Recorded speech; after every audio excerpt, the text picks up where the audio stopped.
ചേച്ചി നമുക്ക് എന്തെങ്കിലും കഴിക്കണ്ടാക്കുക. എന്തുണ്ടാക്കുക? എന്തെങ്കിലും ജപ്പാൻ ചിക്കൻ ഉണ്ടാക്കിയാലോ? അത് നയൻതാരയുടെ ഒരു ഫേവറേറ്റ് ഡിഷാണ്. Okay okay. അപ്പൊ ഉണ്ടാക്കി നോക്കിയാലോ. ഒരു ബൗളില് 4 സ്പൂൺ മൈദ, 3 സ്പൂൺ കോൺഫ്ലവർ മാവും കൂടെ ഇട്ടിട്ട് ആവശ്യത്തിനുള്ള ഉപ്പ് ഇടുക. പിന്നെ കുറച്ച് കുരുമുളക് പൊടി, പിന്നെ കുറച്ച് ഇഞ്ചി വെളുത്തുള്ളി കൂടെ പേസ്റ്റ് ആഡ് ചെയ്തിട്ട് വെള്ളം ഒഴിച്ച് നന്നായി മിക്സ് ചെയ്ത് എടുക്കണം.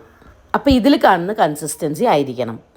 ഇനി ഇതിലേക്ക് ചിക്കൻ്റെ ബോൺലെസ് പീസസ് ഇല്ലേ, അത് ആഡ് ചെയ്ത് കൊടുക്കണം. എന്നിട്ട് നന്നായി ഇളക്കി ഒരു 15 മുതൽ ഒരു 20 മിനിറ്റ് വരെ നമുക്കത് അങ്ങനെ തന്നെ വെക്കാം.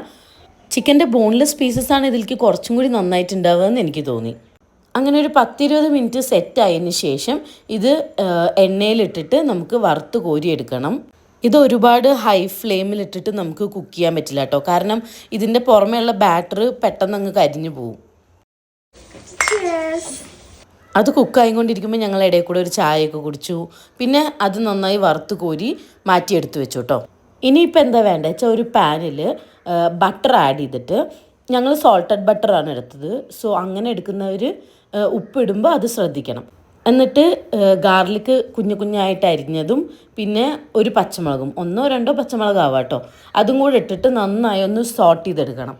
ഇത് എൻ്റെ റെസിപ്പിയാണോ ചോദിച്ചാൽ അല്ല, ഇത് ഞാൻ ഇങ്ങനെ ഇൻസ്റ്റഗ്രാമിലൊക്കെ കണ്ട് അതുപോലെ ഉണ്ടാക്കി നോക്കുന്നതാണ്.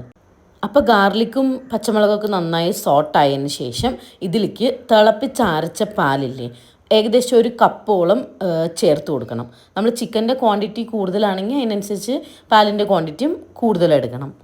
എന്നിട്ട് ഇതിലേക്ക് കാഷ്യൂനട്ടില്ലേ, അത് ഒരു 10-15 എണ്ണം പൊടിച്ചിട്ട് ആ പൊടിയും കൂടെ ഇതിലേക്ക് ചേർത്ത് കൊടുക്കണം. ഞാനൊരു 3 സ്പൂണോളം പൊടി ചേർത്ത് കൊടുത്തു. പിന്നെ കുറച്ച് പഞ്ചസാര ചേർത്ത് കൊടുക്കുക. പിന്നെ ഒരു ഇത്തിരി ഉപ്പ് അതും കൂടെ ചേർത്ത് നന്നായി മിക്സ് ചെയ്തിട്ട് നമ്മൾ വറുത്ത് വെച്ചിരിക്കുന്ന ചിക്കൻ ഇതിലേക്ക് ആഡ് ചെയ്ത് കൊടുക്കുക. ചിക്കൻ ഇട്ടതിന് ശേഷം ഒരു 2-3 മിനിറ്റ് ഇങ്ങനെ കഴിയുമ്പോൾ ഈ ഗ്രേവി ഇങ്ങനെ കുറച്ച് തിക്കായിട്ട് വരും. ഈ വൈറ്റ് സോസിൻ്റെ ഒക്കെ ഒരു ടേസ്റ്റാണ് കേട്ടോ ഇതിൽ മെയിനായിട്ട്. നല്ല ക്രീമി കൺസിസ്റ്റൻസിയിലെത്തുമ്പോൾ ഇത് നമുക്ക് ഓഫ് ചെയ്യാം. അപ്പോൾ അത്രയേ ഉള്ളൂ. സെർവ് ചെയ്തിട്ട് നമുക്ക് ടേസ്റ്റ് ചെയ്യാം. എനിക്ക് എന്തായാലും ഭയങ്കരമായിട്ട് ഇഷ്ടപ്പെട്ടു.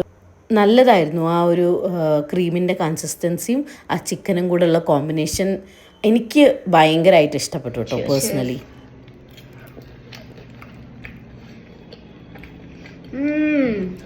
അതല്ലേ. അപ്പം നയൻതാരയുടെ ചിക്കൻ അടിപൊളിയായിട്ടുണ്ട്. എല്ലാവരും ട്രൈ ചെയ്ത് നോക്കാം.